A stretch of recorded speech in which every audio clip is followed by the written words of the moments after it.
a professional organizer, author, and energy worker based in Houston, Texas.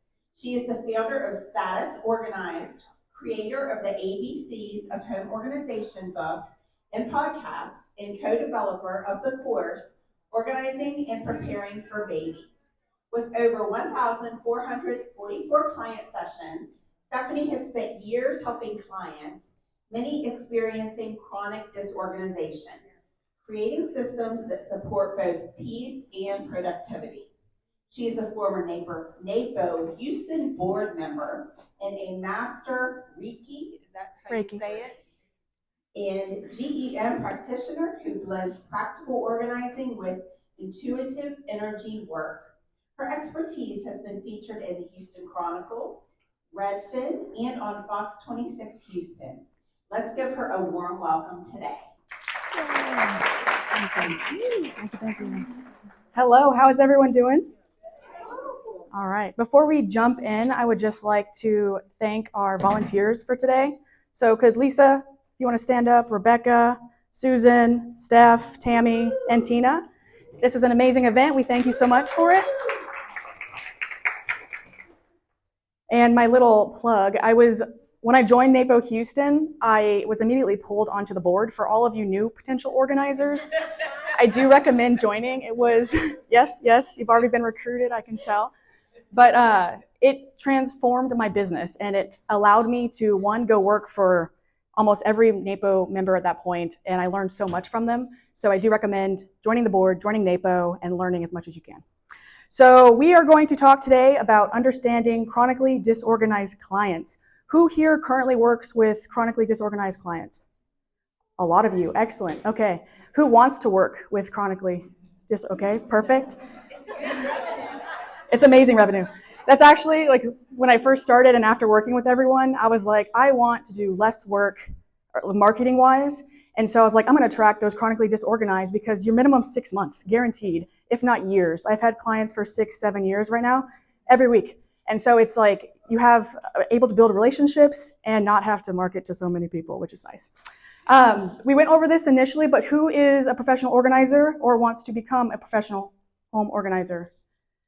Okay, about 60% potential. And then who here was a vendor, speaker, or business partner? Okay, about 4 of you. And Rebecca, apparently. All right. So non-judgmental, listens, changed my life, an answer to a prayer, calm, kind, have peace. These are all words that are in reviews that I've received, and this is not about me. This is not about anything that I've done, but I just want to point out the relationship that you create with clients, all clients, whether you're chronically disorganized or not. But with those that are chronically disorganized, as you're working with them for so long, you get to know them on a different level than someone you might just go in for a day, 2 days, etc., or unpack job. And we do those too.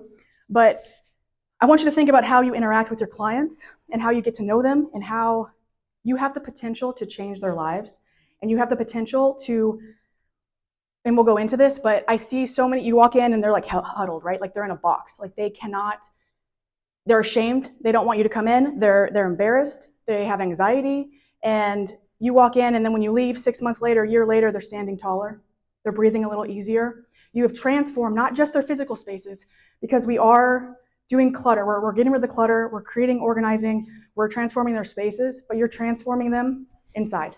And that to me, I think, is a beautiful gift that we're able to give. And I think that's possibly why we do this in the first place. Like, we have a knack for it, we enjoy it, but it's also like you're affecting change on someone on a deep level. And that is absolutely beautiful. So my name is Stephanie King, hello. I am the owner of Status Organized. And I'd say about 2-3 years ago, I noticed that I wanted to do something more for my clients. I wanted it to be about more than just the clutter. And that's when I started doing all the energy stuff. I became a Reiki master, got a GEM, Guided Energy Medicine certificate. I took a coaching course. We did an emotional intelligence course. And we just learned as much as I could to try to help them on a different level, because we're not therapists. We're not going to go in and cure them, and I put that in quotes, but I wanted just to be able to help them on a deeper level.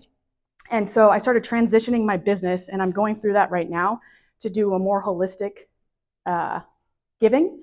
And that's where we're at today, and that's what would come. And I do, totally random, but I do energy healings on my clients, and they find that it helps. It's like a mental thing, and it's also not. But we do healings on their house and energy clearings on their house sometimes. And I think it's the whole package. Like, you want to treat them not just the physical environment, but the mental, physical, emotional, and spiritual sides of them. And so that's what we're going to talk about a little bit as we go through. And clutter's not just the stuff on your floor. It's anything that stands between you and the life you want to be living. And I believe this wholeheartedly. I believe if there's anything about your life that you do not love, that you want to change it. Like, we are given this one life and this one body at this moment in time, and anybody that is not living to the best of their ability needs to change, us included. And so I love to empower my clients, uplift them, inspire them to step out of the box that they're in, including the identity that they are a chronically disorganized person. So today we are going to be focusing on exactly what is chronic disorganization and different characteristics of that. We're going to go into my technique of how I work with clients and approach it on the entire level. And then I'm going to leave you with different tools and techniques of what you can take back and work with your clients, whether they're chronically disorganized or not. So chronic disorganization, the key to remember with that is that it is a lifelong challenge. It's not something that just happened to them. It's most likely since childhood they've been this way. It's part of they've taken on as their identity sometimes, and it affects every aspect of their life. It's not just a house that's cluttered. It's affecting their work. It's affecting their personal lives, their relationships, their romantic relationships, kids' relationships. It's affecting them physically, emotionally, spiritually. And so that is a key to just understand that when you work with chronically disorganized clients, it's not just about the clutter. It's never about the clutter. And then most likely you're going to find books in there. Has anyone found a organizing book in the house of a chronically disorganized person? We've seen them all, and they always kind of semi-embarrassedly chuckle. Like, have you opened it? Probably not. But they have tried all the methods, and it doesn't work for them, and we'll go into that because it needs to be catered directly for them. But they've definitely tried. They want to affect change in their own lives. And it's normally rooted in an emotional, neurological, or psychological root. And the main difference from compulsive hoarding disorder, so it is different, is that your hoarding disorder is a mental health disorder. It's on the MSD-5 and is rooted in emotional attachment. Can you guys give me like a heart when I start talking away from the mic? I can hear it, I apologize. But your compulsive hoarding disorder, so it is a mental health disorder, and it's rooted in emotional attachment. So and the inability to let go, pretty much. Hoarding disorder is under the chronic disorganized umbrella, and so that is one of potential reasons why there's clutter in a house, but it's all sorts of other things, and we'll go into that right now. So the next 3 slides I pulled from the Institute for Challenging Disorganization, ICD, and so I'm going to cover like one of each, but there's multiple, and you can go to the website and look. And I'm also giving you a handout at the end which lists it on here, so you don't have to write these down if you don't want to. And it's very small. You might need a magnifying glass. Thank you. The brain went blank. Yeah, or readers. Readers can help. Yes, there you go. Okay, so the 3 are brain-based conditions, beliefs about yourself and possessions, and situation facts. All right. So neurologically based conditions, this is going to be your ADHD. Has anyone worked with a client that tells you they have ADHD? And then has anyone worked with a client who has not told you, but you think that they do have ADHD? Yes, I find that this is one of the most common conditions that my clients have, and you will notice when you're working with them. About 40%, up to 40% of people that have ADHD are chronically disorganized or have trouble with chronic disorganization. And this is due to executive functioning. They either have very little executive function or they have no executive function. And so just imagine a brain with the executive function. What it does is like all the information's coming at you, And your brain will filter through that. It will tell you that, okay, this is a priority, but these ones I can wait until later. And it's able to actually cipher that and separate it.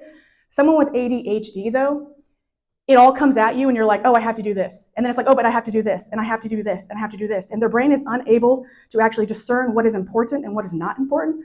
So if you can just imagine the overload of that, everything coming at you at once, and that is what someone with ADHD experiences.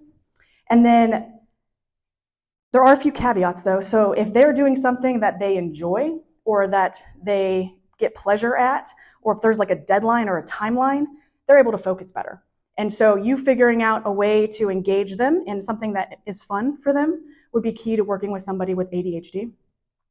And then they're also very good if they are supervised. So you being there is going to force them to actually focus and get the stuff done. And they will need breaks, and we'll talk about that. But the key is to figure out for ADHD people their peak times. And so with a lot of my clients, I've noticed they really can't start at 8 a.m., 9 a.m., 10 is probably a hit time, but by 1 or 2, they're done. Like they have done all that they can. But yet I saw a reel the other day of a woman who she started her work at 10 p.m. and was done at 2 a.m. And for her, that worked for her. That was her time. And so talk to your clients. You want to figure, they know a lot about themselves. They might not realize it. Ask as many questions as you want, because you're going to figure out their habits and their goals. And it's like, hey, when do you feel like you're most focused? When do you feel like you have the most energy? When do you like naturally just organize your house or complete tasks or run errands? And then schedule your time for that. So maybe you're meeting in the morning, maybe it's the afternoon, maybe it's the evening. And so figure that out with them. And then mental health disorders, this is going to be like your depression or anxiety. And so has anyone seen this with their clients? Not so much. I have, okay, that's cool. Sorry, I had to see what that one has. And then your compulsive hoarding disorder also falls under this one. Oops. Okay, it did the shorter one. Addictive tendencies, infomania. Have you heard of that one? Infomania?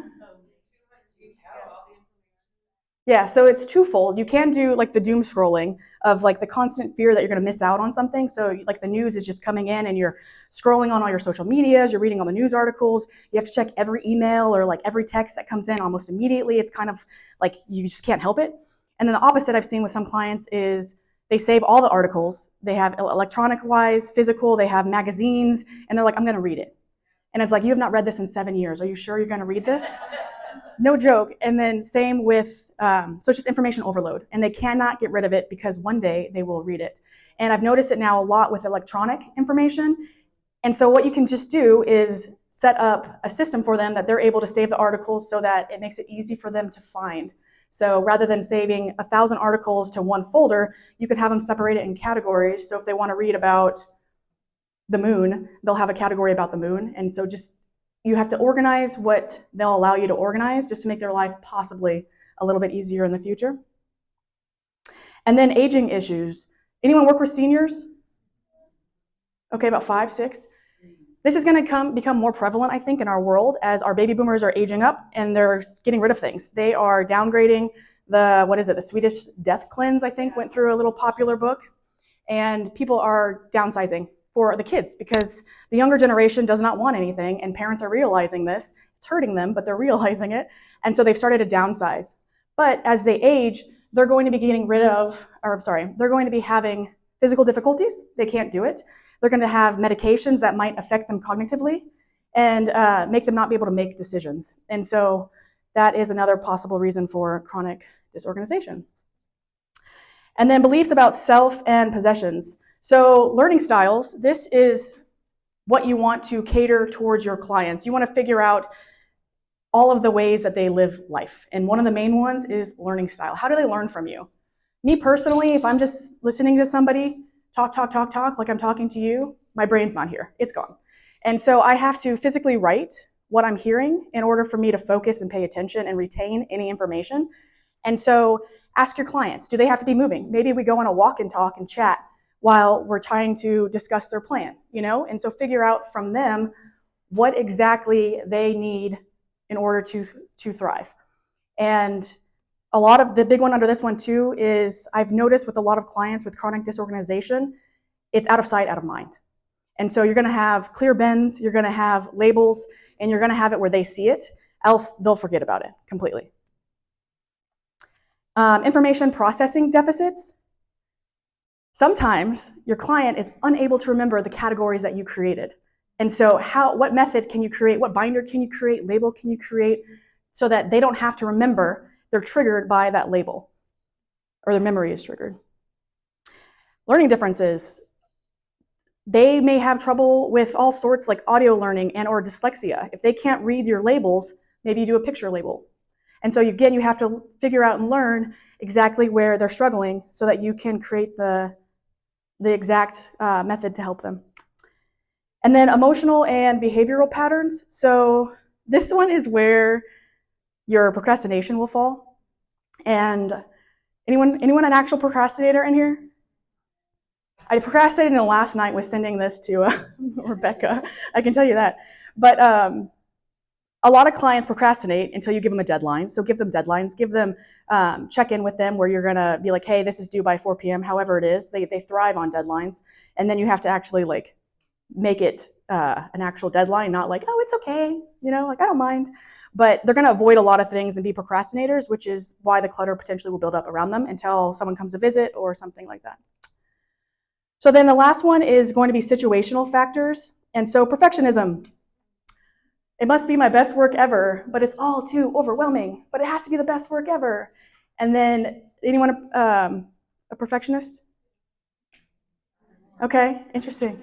And then, it's all good. No judgment. Often things are left undone because of fear. Like if they can't be perfect, they don't want to even try. And so no action gets done, but a lot of product most likely gets bought because they think this one system will fix this clutter.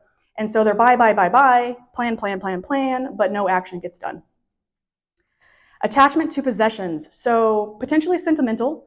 This is a possible reason why they're not getting rid of the clutter. And then, but it's just an over-attachment to objects for whatever reason, whatever story they've built up in their heads, they have to keep it. And so we'll talk about that. And then same thing about beliefs and attitudes. A lot of times, like I told you in the slight beginning, they take on the identity. I am a procrastinator. I've had clients tell me I'm a hoarder, and they are not by definition a hoarder. And so they have this idea about them in their head. And it starts small. And maybe it started when they were teenagers or young, and it builds and builds and builds until suddenly in their minds, their situation is exactly like the show Hoarders, where it's a category 5 hoarder. They have clutter literally everywhere. You have to walk sideways. Has anyone been in one of those houses? Yes. They are not. They have like barely category 1, hardly any clutter. It is cluttered, yes, but in their minds it's not. It's this mountain that they have to climb, that they can't climb, right?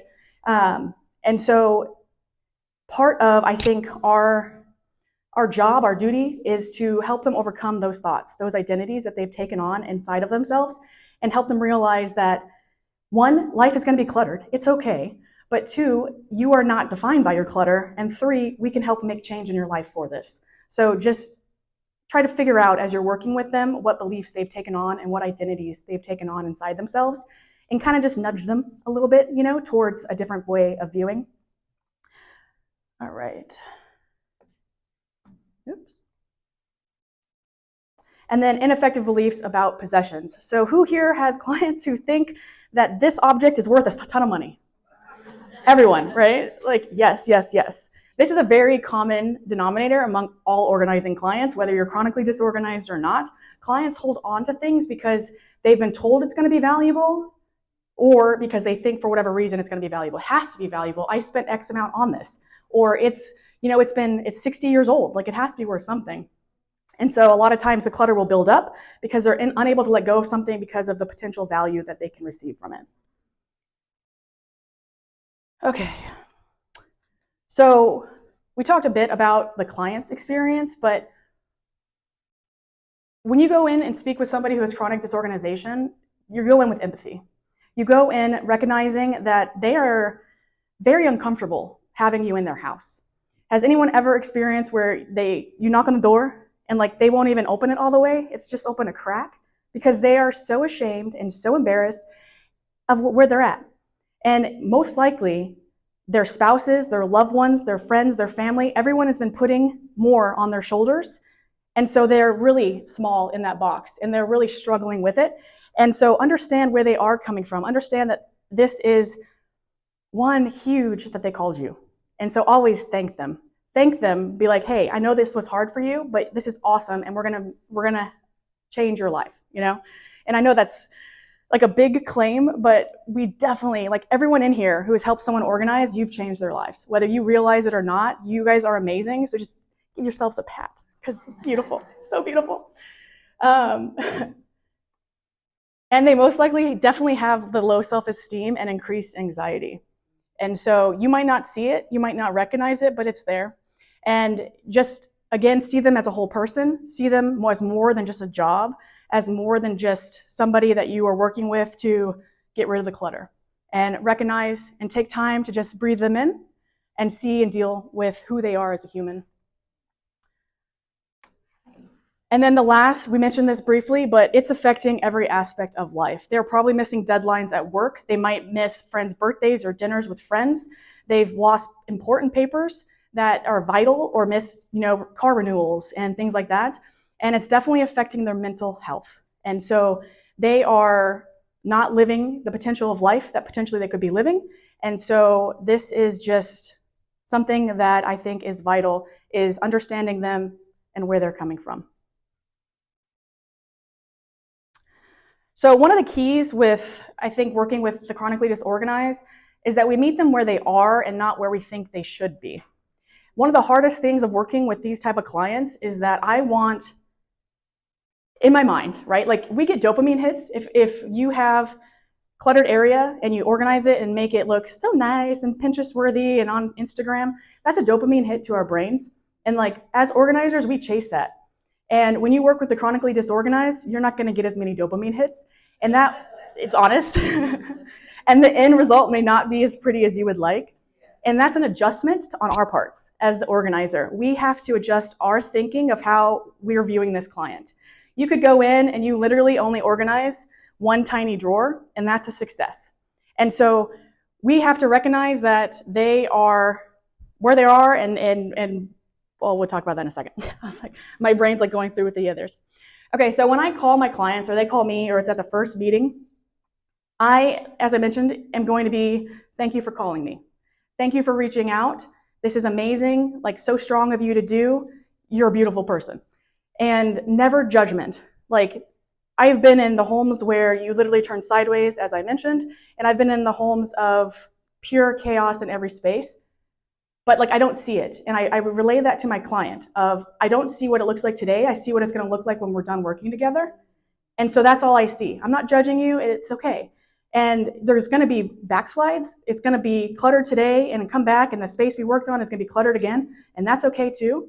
And so you just want them to recognize that no matter what happens, there's zero judgment from you whatsoever. You work with these type of clients every day. This is nothing new. This is nothing that like is wrong about them. It's just where they're at in life today, and we're going to change their future, period. I also like them to visualize exactly what they want to create. And so we can go room by room if we do that, but there's a deeper why of why they called me. So I know in all of our intake questions, we ask, what's the catalyst? What made you call me? And it's like, I'm hosting Thanksgiving. My husband gave me an ultimatum. My landlord gave me an ultimatum. I've had all of those. And there's a deeper why. It's never about the reason, the catalyst that caused it. That was just like the impetus that made it happen. They want to change their lives. They're tired of living this way. They're exhausted. They're mentally drained. Whatever the reason, you want to figure out the deeper why and not just the surface why. And we do that by creating the vision. How do you want your house to look? How do you want it to feel? How do you want it to smell? How do you want it, like, do you want music playing in every room when you walk in, the lights to shine, Like have them create the exact vision of how they want their house. And you're going to take that vision, write it down, and you're going to bring it up periodically. When you notice that maybe their motivation is waning or maybe they're not as focused, just start talking about that vision and bring it up. And I think that's vitally important as you guys go through. We mentioned this, go slow and match their pace. It is a definite, I talk fast, I know you can tell, and I work fast, and everything in my life is pretty fast. But with chronically disorganized clients, I have to slow it down. And it was a challenge for me initially because my brain is going so fast because I'm seeing and thinking about everything that I have to get done today. But all we're going to focus on is this one table. And so I have to erase in my mind everything around me and go at their pace at this one table. And so that's an adjustment that we have to make as organizers as well. And it's okay. Like, I know that in our minds, we want to reach that end goal. That's not how this works. That's not how it works chronically disorganized. Every day is a win and every day is success, no matter what you get through. You showing up and them allowing you through that front door is a success. That's a win. And so just kind of realize that as well. Make space for emotions. Has anyone started bawling in front of you? Yeah. Crying, yelling, laughing. What we're doing with our clients is very emotional. You're going through their entire life history. Because odds are this clutter did not just happen in the last year. It's been decades, multiple decades in the making. And you're going through their history. You're going through every memory, whether it's something that's actually emotionally evoking to you or not. It's emotional for them. And so allowing them to feel their emotions and express their emotions is a gift as well. It's very beautiful. And so if they are crying, let them cry. I don't know if this is accurate, but I read that studies show emotion only lasts 90 seconds, like the intense emotional part. And then it's what your mind, the story your mind creates for it. So let them have the 90 seconds. Sit there with them. If you feel comfortable, put a hand on their shoulder, hand on their leg, wherever you're at in the motion of the body, and just sit with them. After the 90 seconds, or when you notice that they're through the peak of that emotional reaction, hey, do you need to take a break? Do you want to go get some water, grab a snack? Let's take a 5-minute break, 10-minute break. You let me know what you need. And then have them do it. And 50-50, they'll be like, no, it's fine. Let's keep going. Because they're just so focused and they're embarrassed by the fact that so many of us, I think, as humans, are embarrassed to express emotion. When like any emotion, anger, sadness, happiness, joy, is pure beauty and bliss. Like, feel it. There's a reason you're feeling it. Let it out. You also can, if it's like a box of emotional things, push the box towards the end of the session. And so, or offer that they do it on their own. If it's something you think that they can do, or be like, hey, attempt to do this on your own, and then if you can't, we'll do it next time at the very end of the session. Or hey, invite a friend over, go through this box with them, a loved one, etc. And so just always make space. Don't try not to like embarrass them for anything of what they're feeling, because it is just pure and it's how they feel. So positive reinforcement, you want to compliment them. You did so good today. Like this, and then if you come back and an area is still upkept, kitchen looks great, that's awesome. They have never received compliments for how their house looks, ever. And so that is one thing you can start doing for them, is complimenting them of, one, their work and what they're doing and how their ability is to do it, but two, how their house looks. So just compliment them. And I also, this is probably horrible, but when they donate something, I'll be like, oh, good. Or I'll be like, yay, like sometimes even not even noticing what I'm saying. For those, like, if I have a couple hoarder clients as well, and they don't get rid of things. And so if they get rid of something, I'll just be like, woohoo. And it's so bad. But you want to just encourage them to think outside the box of their normal way of acting. And then huge, progress over perfection. Has anyone heard this? Mm-hmm. Yes. Any progress, any momentum forward is huge, is awesome, and that's what we're shooting for. And so if you have a client who's getting upset and they're like, we haven't done anything, or like, I thought we'd be further along right now, or like, I don't remember. I always do recommend you take before photos, because you do forget how it looked in the beginning. And then you can bust out those photos and be like, look how much we have done. Look how much you have done. Like your room used to have clutter literally on all corners, and now you see the floor. That's amazing, that's beautiful, that's huge. And so just honor any progress over perfection. And then along the same very similar lines, I'm very encourage you to celebrate any micro win. Any action whatsoever that they take on their own is absolutely beautiful. It's like a mirror of possibility that's coming to them. And so if all the dishes like are normally piled up on the counter happen to be rinsed in the dishwasher, that's a win. And so compliment them on that. If they were able to do a drawer in between your sessions, that's a win. It doesn't matter how big or how small. If they spent 5 minutes organizing a drawer and they didn't even finish that drawer, still a win. still worth a celebration. And so I'm a big fan of celebrating. You can high five, you can do a little dance, like whatever you want to do to help them celebrate, but you're building up that also a dopamine hit for them of this is a good thing, and that hopefully causes habits to be formed and created when you go through the process. Okay, so effective support strategies. We are going to go through all these. And then big one is breaking tasks into manageable chunks, called chunking. And what you want to do is, it's going to differ by client, and so you'll get to know them and you'll realize what they can take on, but you're going to break up any tasks that you give them into small ones. And so the last thing we want to do is overwhelm. And they recommend like 3 with a max of 7. Don't go over 7 if you ever assign any tasks. And so it is, ideally you would do this together, work together, you're kind of training them as you do, and then assign them stuff on their own once you realize that they have the mental and physical capacity to do it on their own. And then this goes along with when you create your vision, but what word or phrase represents their future home. And this can also be encouragement for them when, again, the motivation is waning of what to do. And I've also had where a different hoarder, we moved all of her stuff out and put it in storage, and we started going through paperwork while her house was being renovated in her garage. We did the paperwork, and her mom had a word growing up like ruthless, which when they were difficult to make decisions, they would just say, be ruthless. And so she told me this, and she's like, that's going to be our word when I'm not getting rid of all the paper. And I was like, okay, great. And so when I noticed that decision fatigue is a real thing. And you'll notice when your client is not able to make the decisions and they just start keeping everything. And I've even occasionally, not as often, had it where the clients start, just get rid of it all. I don't want it, I don't want it, I don't want it. And you notice that their brains are not making that decision, their emotions are. So just pull a halt, pull back, hold on, wait a second. And so when she was in that emotional brain of just keep, I have to keep this, I'm hoarding this, hey, ruthless. That's all I have to say, ruthless. And so pick a phrase, something that will encourage them to remind them of that vision. It can be the word that you used for the room or anything, or it can be something from that vision you initially talked about. So a self-hold is just, everyone take your hand, put it over your heart, and then your other hand on your belly, and just close your eyes and take a couple deep breaths. You can sigh it out really loud. And just do 3 counts. So this is called a self-hold. It is used by PTSD survivors to self-regulate yourself. And you can do this for 2 minutes, 5, 20, however you need. And you can do this with your clients.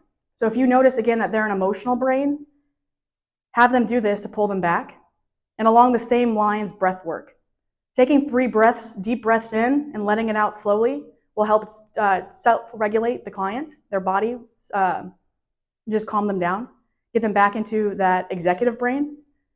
And so another along the same lines, currently right now, most likely we're all in executive brain, but our clients will transition and jump into emotional brain at times, or even the flight, freeze, fight, fawn.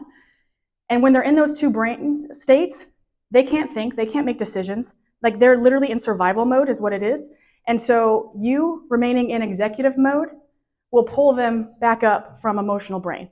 So the one thing that you can also do is you just remain calm. You keep taking deep breaths, they will mimic you. Studies have proven that if you're in an emotional state of brain or the freeze, flight, etc. brain, if you're by someone in executive brain, you do mimic, you do jump up to who they are. So as the organizer, just be calm. Just start breathing yourself. You can do it like exaggerate it as we did on the phone, like, so that they copy you. And then just say, breathe with me, breathe with me. And their breath will actually mimic exactly what you do. And again, it's going to calm them down and bring them back to that executive state of brain state, so that they can then continue working with you. And so do the self-hold or breath work if you would like. So mindful decluttering, this one was new to me actually. I hadn't heard of it, but it popped up in my research. And it's just like very similar to putting the hand over the heart. You're tuning into your physical body. And so if you hold an object, you're going to tune into all 5 of your senses. And you're going to see physically, how do you react? Did you get chills, shivers? Did you get like a feeling of disgust in your mouth? Like what reactions are you having when you're holding this article of clothing or whatever? And then that is just allowing it to either leave your life or stay if it was positive. And so you can do this with your client too when they're like, I just don't know. I can't make a decision. I can't get rid of it. I don't want to. I want to keep it all. And be like, okay, well, let's figure out the story of this item that's in your life. So let's hold it. Okay, why do you want to keep it? What is it doing for you? And are you going to use it again? No, but it it was important back in the day. If you don't have it, is it still important for you? How are you thinking about it? How are you emotionally attached to it? And just go through the questions to try to make them figure out the story that they have assigned to that object, and to see if that story still aligns with their self today and their future self. And then really big with your chronic disorganized clients is non-linear organizing methods. So we have a plan. We know that we're going to start in the office, we're going to hit up the bedroom, maybe the closet, and then we're going to do the bathroom, and we're going to jump to the kitchen, etc. We have a plan in place. With your chronically disorganized, you can't follow that plan. Just toss it out the door. You have a tentative plan. We're going to follow that tentative plan. But you could show up, and like I mentioned, their dining room table, which was clear last time, is now covered. Or they're having a guest come over, and they're staying in the guest room. So like those areas take priority over your plan of the office. And so you have to be able to just go with the flow of where they need you that day. What is best for them? Maybe the kitchen is a complete mess because they had friends over the night before, they didn't have the energy. Do you want us to spend time doing this? Will that help you? Yes. So just kind of figure out every day, it's a new day, a new plan. Where are we going today? What are we doing? What's the path we're going to take today? So a lot of this, as you can probably tell, is questions of asking them what they need and how they need it. Dance parties. Anyone do dance parties? If Gail was here, she'd be like, yes. When a lot of times, like with chronically disorganized, they have a heightened energy level, right? Like they're up here. Their brains are going a mile a minute. They're processing everything. It's high. And our goal is to bring them lower. And to do that, you need a physical outlet. And so dancing is an easy way to do that. Music is a great way to do that. And so just play it for 2 minutes. You can start your session that way. Or like halfway through when I notice that they are mentally, they're disappearing on me, I'll be like, all right, we're going to dance party. And put on one song and we just dance. And like get it out, laugh, be silly, express. Like any way that you can do that where they're able to release something from them. Like you even like have them like lean back and just yell like, ah, like let it all out. I was going to have you guys do that. And then I was like, it might scare some of the people. But your goal is just to bring them down, right? Like to level them out. And so anything physical you can do. I've done walks before where it's like we're going to take a 5-minute walk and we're just going to walk around the house or the block. And so getting them physically moving is also a really good thing for them. Okay, so we mentioned this briefly, but labels are huge with chronically disorganized. Odds are they do not remember where anything is, and so we want to label everything. And I've even had a client before, we did the kitchen labels like inside all the cabinets, but she even had us label on the outside of the cabinet. And so like for me, I was like, ooh, okay, that's great. But for her, it's work, it's what she needed. And she told me that her spatial awareness she was tested for in high school was like less than 10%. And so like she could not even remember where her classes were. Like she had to use a map in order to make it and written out so that she could make it to the classes because her brain would not retain that information. And so your clients may have different learning abilities that like they need additional assistance with. And so figure out how much detail they need. And like you can make for the files a binder, like a table of contents binder. And for auto, it's like, okay, so what word do you think when I say your car? And she's like, well, I think car and or, vehicle, but my husband would say Honda. And so what you could do in the table of contents is you would list everything like vehicle, car, Honda, Toyota, and then you put where it's located. So no matter what they think on that day, they're going to be able to find it. And then put labels on the outside of like, this is like home and auto information. This one's personal, this one's medical, so that they know which drawer to go into. And then once they're inside that drawer, they'll be able to find it. And then also with just, since we're on that, like files, for anyone, especially like I find with like ADHD clients, if you align all the files to one side, like the left, so they're in like one uniform order, and then use actual labels because it's neater than, at least my handwriting, and all the same color. So uniformity is key potentially when you have so much going on in your brains. You want to keep it as simple as possible. And so think of that, simple and minimalist, when you are doing labels and everything. Body doubling. So this refers to the practice of having someone there with you to help you stay focused and be able to complete a task. It's very big with people with ADHD. And that's essentially what we are doing. That is why our clients are able to work a session. I have 4 hours minimum. They're good. Maybe they start waning and losing steam at 3 hours, but I've never had anyone who can't do 3 hours with me, focused. And like we take breaks sometimes to like reinvigorate them, but the body doubling I think is huge. And it's one thing that I do recommend to my clients is that they bring a friend over. Have, like, I want to make this a big thing, but like rather than have a, a bunko night or go out and meet for dinner, you meet at each person's house, different person, decide what area you want to organize, and you guys all organize together as friends rather than doing anything else. And so having someone there, they don't even have to talk to you. Literally the presence of having somebody there, it's like having a boss watch you, will help clients stay on task. Digital apps or visual charts for task management. There are hundreds of apps out there that can make life easier. Odds are your client already uses 12.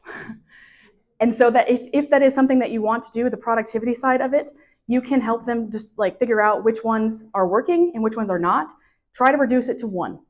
So a lot of times with just chronically disorganized, they're trying all the things and it's adding overwhelm to their life and more anxiety.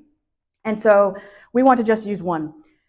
I'm a big fan of Google Calendar. I put everything on there. If like a thought pops into my head about I need to message somebody or I need to do something, even if it's like water my plants, I will create a task in my Google Calendar to remind me at 3 p.m. Excuse me. And I tell my clients to do that as well. Anything that is in our brains, we want to get out on paper so like we don't have to remember it. And so utilize discuss with them to figure out what app they want, if they need like a task manager, if they need a chore chart, if they need just notes, and then they can just put like blindly dump all of their thoughts, figure out what they need, and then they can hopefully not be as overwhelmed. And I've started doing this recently, daily alarms. A lot of the complaints have been about like the husband taking the trash out and how he never remembers and the wife has to be the one to remind them. So she's upset because it's something that she mentally has to keep track of, even though it's not her job. So like, what's the point? And so I was like, just put an alarm on his phone. Like every Friday at 7 p.m. or ask him, don't just do it without his permission, but like ask him, hey, we're gonna put an alarm on your phone. What time works best for you on Fridays? So we remember that the trash is taken out so it's picked up on Saturdays. So far it's been working well, which is great. But again, it's something that gets taken out of the brain and you don't even have to remember that it's due, and it's just an alarm will pop up and do that for you. For any of my clients that have a lot of decluttering to do, let's figure out a system. Do you want to declutter nightly? Do you want to declutter 3 times a week? Do you want to declutter only on Saturdays for longer? And set an alarm to go off at like 7 p.m. or if you're an early morning person, 6 or 7 a.m. Set your timer for 20 minutes. And then all you have to do is 20 minutes. That's it.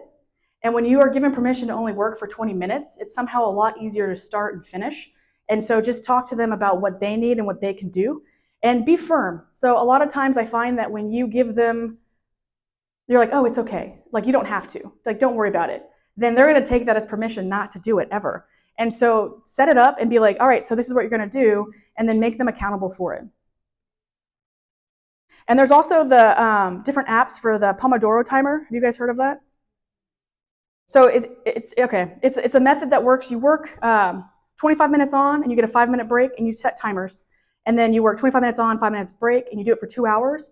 And then you get a 15, 30-minute break.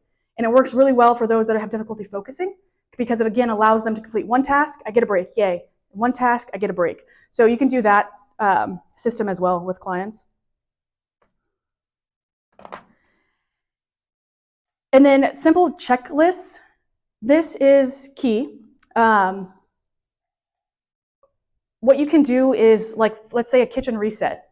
You would list the items on there, and again, keep it under 7, but rinse the dishes, put dishes in the dish, or take dishes to sink even, because a lot of times dishes are throughout the house. So take dishes to sink, rinse dishes, put dishes in dishwasher, wipe the counters, take out trash. 5 checklists. And then you write it out and you give them either on a printout that they can check it off, you can laminate it, they can use a dry erase marker to like redo it, but you're giving them a checklist for that room.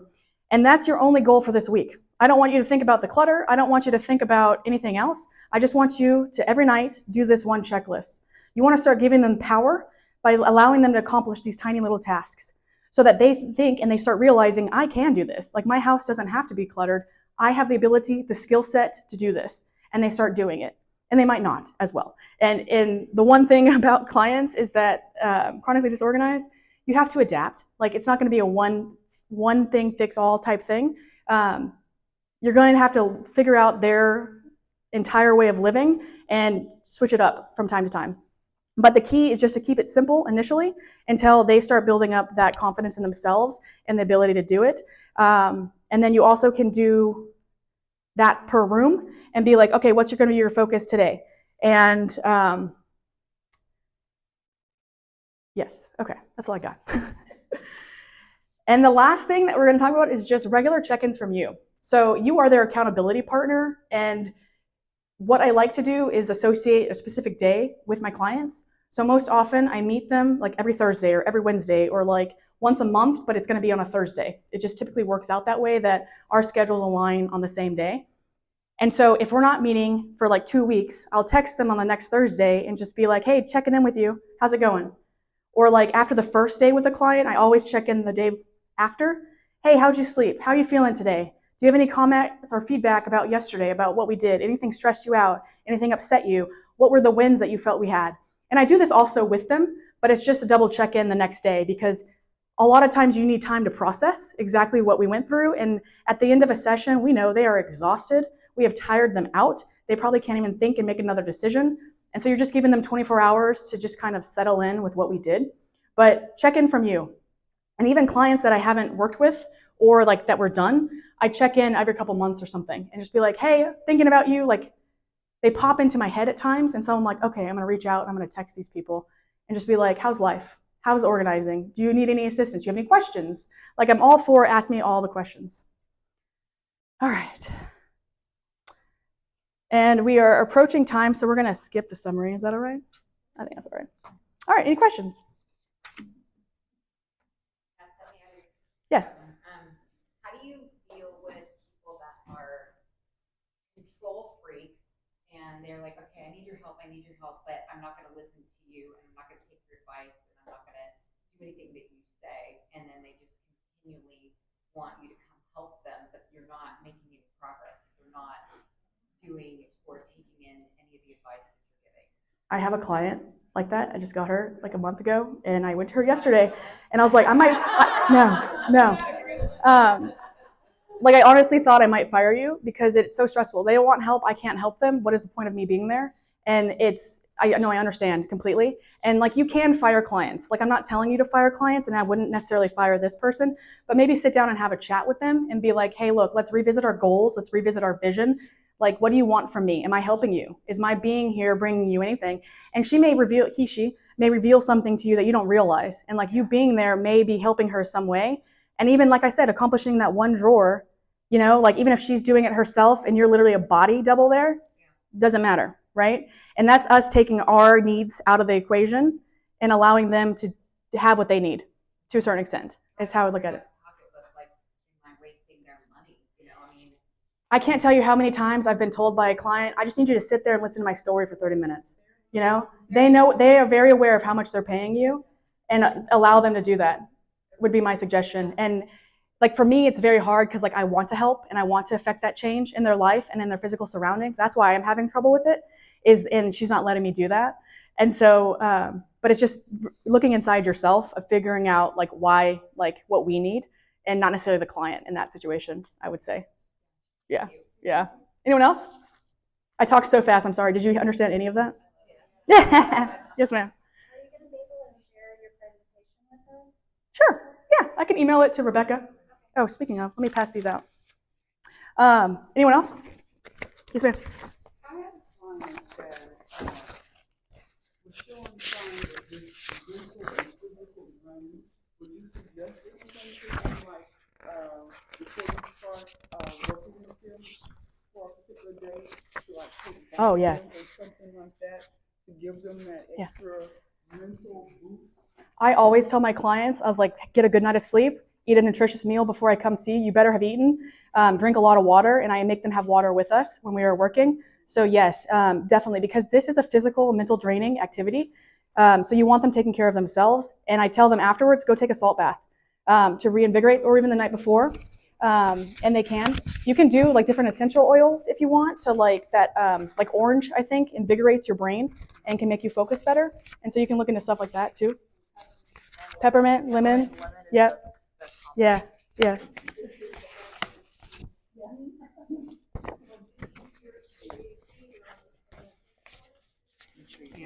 That too. Oh, one of my regular clients, because if you're not aware, we may be having a shortage of medications coming soon, and so he's not able to get his ADH medicine, and it was the first time that I'd been with him without it. Noticeable difference. So yes, make sure that they do take their medications, for sure. Anyone else? Yes, ma'am. Can you talk about the business side of your business? Like what's been helpful for you? Like starting a podcast has been successful for you? Thank you kindly. Woo. Aw. So I have no idea about my podcast. I've done 17 or 18 episodes at this point, and I'm doing it strictly because when we created the course last year, I had so much fun using my voice, and I just loved it. And this is practice. So it is this one. I wrote a book, ABCs of Home Organization. My nephews are the stars of it. It's so adorable. But it's more of like a household task that my disorganized clients have to do. So like for me, a lot of my clients, they don't do the dishes, they don't take out the trash, they don't do check the mail. And so that's the stuff that piles up. It's not necessarily like clutter from moving. And so I wrote this book, which led to me doing the podcast that correlates with the book. So like each episode is a letter.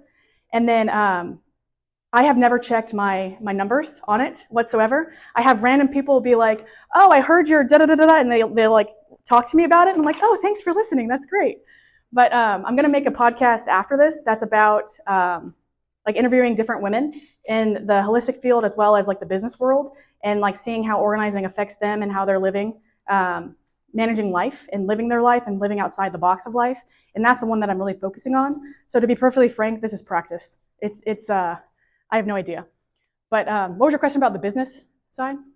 I was just saying, like, what's been most successful for you starting your business? How does the podcast or social media help you? Like, what's the Okay, I'm going to give you my biggest secret. Don't steal it.